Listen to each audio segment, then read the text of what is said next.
What's going on, guys? Welcome to Everything Always. My name is Michael Roman, aka Allfires. Now, as we get past the Multiverse Saga and begin to wade into the Mutant Saga, there are going to be exciting brand new character introductions to the live-action MCU basically around every turn. There are so many classic and new and modern X-Men characters to be introduced in the MCU. It's going to be extremely exciting. But as we approach this critical mass of having all of the Marvel characters finally introduced and under one banner in Marvel Studios, there are still some other classic characters from the days of the 60s and 70s who have yet to make their live action appearance, and even at this late stage in the MCU, characters we might have expected to already see. Now, one for instance is the Silver Surfer, and not only are we going to get the Shia LaBeouf version during this summer's Fantastic Four, multiple industry insiders have said we'll eventually get Norrin Radd probably in the 616 down the line as well, if not in this upcoming film. Another one of these characters that's had rumors tied to his name for going on at least 3 years here at the channel, we've been talking about it, is Ghost Rider. Well, we have a huge update today coming from the most trusted of industry insider sources, talking about Ghost Rider having multiple appearances in the near future of the MCU, and he even drops one specific project by name. We're going to break down this latest update about Ghost Rider arriving in the MCU, but first, if you could grab the subscribe button. We do daily Marvel content at the channel. That's all we do. So if that sort of thing's for you, hit the subscribe button, leave a comment down below. That will automatically enter you to win our ongoing PS5 giveaway. The next one is right around the corner. Again, all you got to do be a sub, leave a comment. If you want, stick around at the end of the video. We get into all the giveaway stuff again there. Okay, so this latest update is the latest breaking from industry insider Daniel Rickman. You guys can follow him over on Twitter at DanielRPK, and man, I feel like he has been even more ubiquitous as of late than in the past. He basically has had new Marvel scoops every week going back the last 2 or 3 months, and while we have been reporting more on a lot of Twitter scoopsters here lately, he still remains like the #1 Marvel scooper in the game. He dropped a bombshell about Ghost Rider late last night. This is the latest he had to say about Marvel, quote, "I can confirm that no one has been cast as Ghost Rider yet, but he is set to appear in a few projects over the next 3 years. He then continues by saying that one of those projects is specifically the Midnight Suns. Now let's back up a tick. I know that people love to point out that Jennifer Kale, who was recently in Agatha all along, is actually related to Ghost Rider, but she's not related to the Ghost Rider like Johnny Blade or Danny Ketch, some of the Ghost Riders that we know from the Marvel Comics. She's related to Noble Kale, which is one of the original Ghost Riders, but she has overlapped in the past storylines involving Doctor Strange and the original Ghost Rider, so there is some connective tissue there, but I don't think that it was the immediate Easter egg that people were kind of hoping that it was, or a harbinger for basically bringing him into the MCU. However, what is the fact now that by multiple reports and several industry insiders corroborating each other, it seems like the way that they kept Mahershala on board for Blade was that they not only prioritized getting that Blade movie done, but turning it into a Midnight Suns crossover, and there were even reports that went as far as to say Midnight Suns might come first. Now, I never thought that was the case. That's a little ridiculous. Blade is obviously going to go a long way in setting up one of the main characters for that team. We've only had loose bricks laid in the beginnings of Werewolf by Night, so there's still a lot to be put together there.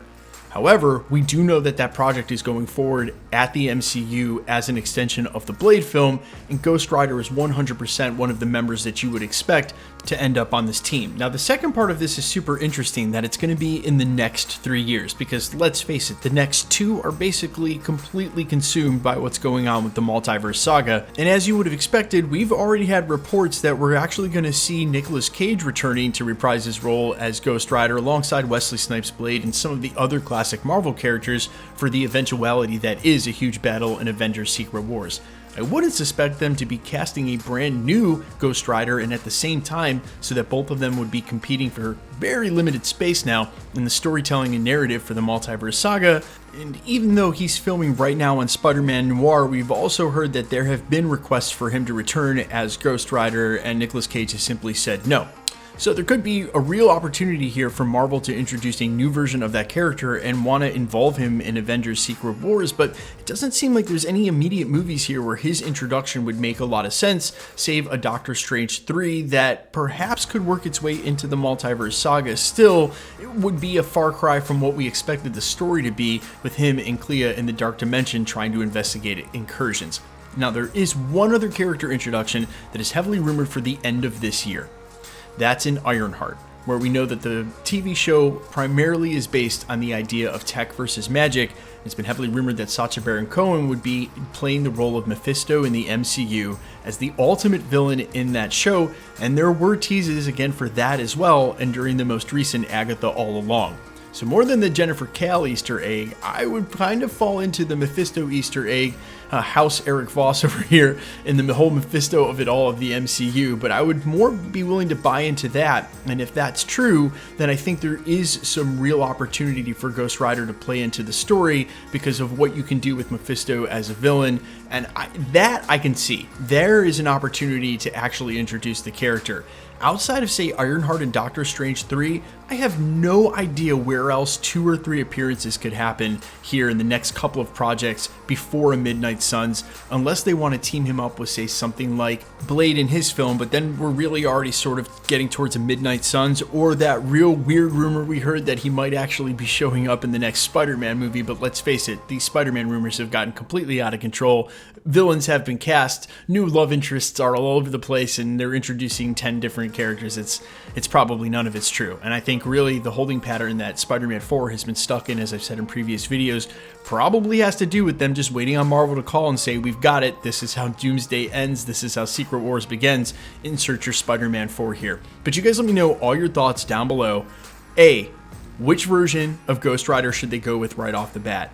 And B, who should play him? The only actor who's publicly thrown his name in the ring at this point was Ryan Gosling, back when he was responding to rumors of playing Nova. He sort of campaigned and said the character he'd like to be is Ghost Rider, and I mean, I think if he stuck to his guns enough, there's a chance that he could get that role. Still, I think there are a lot of great actors who could play Ghost Rider in the MCU. I'm interested to hear who you guys think. Let me know down below quickly. Let's get into the giveaway stuff before I let you go. All right, we are still giving away PlayStation 5s at the channel. We're just going to continue to do that till the Pro comes out, and who knows at this rate what that is. But we have so many giveaways this year because of how many Marvel shows and movies are dropping. Super simple to be entered to win, and for all the future giveaways, all the rules will always be the same. Hit the subscribe button because you need to be a subscriber, then leave a comment down below, and because it's truly random, the more videos you comment on, the better chance you have of winning. All videos will have winners announced at the end during this segment, live with my voice in the comment shown on screen when there is one. Please be safe and vigilant on YouTube and any platform. Do not give out your information on a third-party app like Telegram or WhatsApp. Please try to remember that no content creator, myself included, will ever charge you for shipping if you should win a prize. The best way to keep up with the content has always been to hit the notification bell with all notifications turned on, and as always, if you like today's video, I'd appreciate it if you'd hit the like button. My name's Michael Roman. You can find me in a couple of places, Instagram and Twitter at I'mFires. You can also find me on Spotify, YouTube, Amazon, Apple, iTunes, wherever you listen to original music under the name All Fires. And while I'd sincerely appreciate you checking my music out, thanks for checking this channel out. Stick around. We'll be posting again real soon.